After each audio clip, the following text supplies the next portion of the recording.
Right. Yeah. So that's happening. So let's talk about something a bit more because there's a few bits hold and on. pieces. Oh, go on. Before you jump, so Big Gator just mentioned that National Treasure has been cancelled. Yes, after one season. Who'd have thought? Who'd have thought that? Again, it's one of those things that you read the headline and sort of go, huh. Yeah. What a shocker. Yeah. Let me guess, they cancelled it because of white supremacy wasn't tuning into their and people like lesbian us. crap. Yeah, I was going to say people like us who are obviously horrible racists and hate Nick Cage.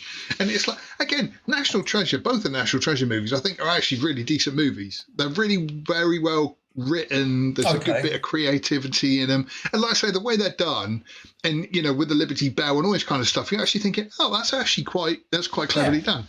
And then to just go and turn it into a TV series, which is just the in thing to do at the moment. Again, but just turning it into a TV show half the time just ruins things, and this is what's happened with this. Yeah, take note, Harry Potter and Twilight. Speaking of which, we are going to get there. Hang on. So, yeah, there we go. So, Harry Potter and Twilight are both getting TV series. Apparently, the Harry Potters will go deeper into the book. Okay. So they're going to be, obviously the books made into the movie, it's very difficult to do it in, you know, a couple of hours. And so they're going to expand on them. So there might be like 8 TV series, but I can't see there being 8. Because I can't see the first one getting past the gate, because at the moment I'm very indifferent to Harry Potter. It's all right. You know, I'll happily watch it if it's on. I'm not a fan, but it's a decent set of books and stuff. But then you've got like people who are going, no, you can't replace Daniel Radcliffe. I don't think of his name then. You can't replace Daniel Radcliffe and everything else, blah, blah, blah. And then they got the other group of people saying, well, it's got Rowling involved, so I'm not going to be watching it either because she's a horrible, horrible person. And just, again, you just... it's but crazy. All the people threatening to boycott it are the same people that threatened to boycott the Hogwarts Legacy, and I think that just sold something like 2 billion copies or something. Absolutely obscene amount of copies. That is the great thing about activists is they draw attention to something and you go, oh, that game's out. Oh yeah, no, I fancy that. I'll have a slice of that. I love Harry Potter. I think the film. I always watch the films every Christmas. My youngest. He's 15 now, but we do like Harry Potter. There you go, 10 seasons already. There you go. I'm not. I think it's too soon to revamp it or whatever word they want to use at the moment. But at the same time, I will watch it because I do enjoy the franchise. And secondly, I'll watch it just to piss off the trans lot.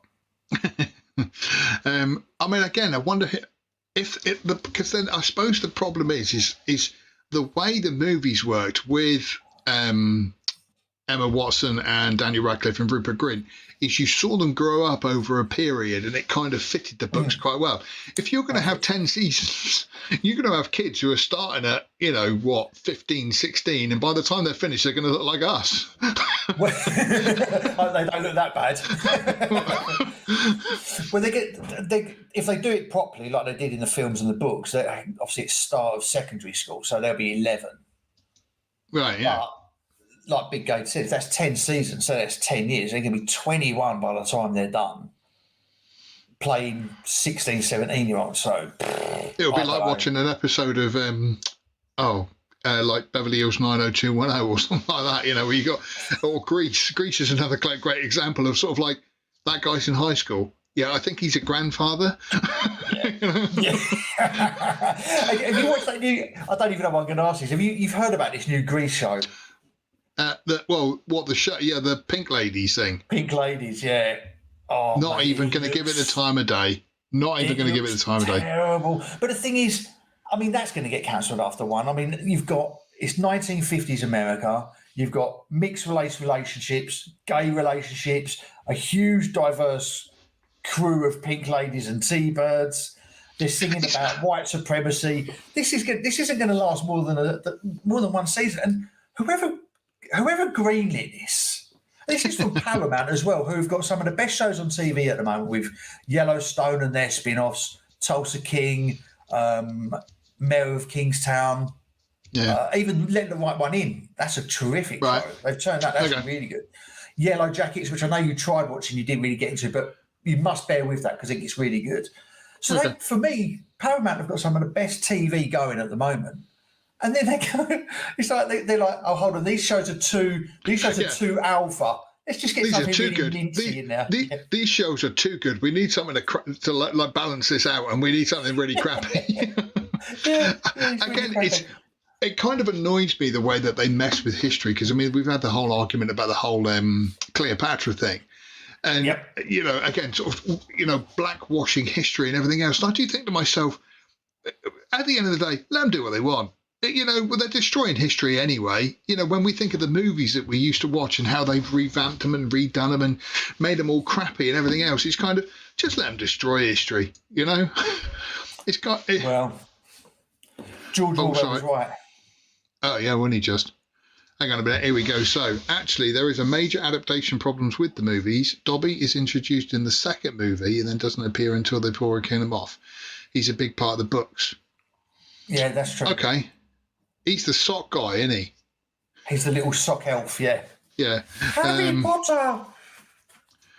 And they are producing a new Kiefer Sutherland one too. It looks good. What Kiefer Sutherland one? The Kiefer Sutherland one, yeah, that's the new one that's just out. Yeah, that's from Paramount as well, isn't it? So yeah, that's on my list. That's supposed to be all right. Destroying You History. watched 10 minutes of Pink Ladies. John, what was it like? That's all I could take. I hope you was on a promise, John. Because I mean, are they making a new 24? No, I don't think they are. There's a new one with what's his name, Keith Sutherland, called Rabbit Hole, which has just started on Paramount. So you might be talking about that. Thank you for watching this excerpt from Outpost Frequencies. Tune in live every Sunday at noon Central Time or 6 o'clock UK time. And also, remember to come to lastmovieoutpost.com for all your latest in movie news, streaming news, and everything cool about film. We are the cool news now. Thank you for watching, and we'll see you on the next stream.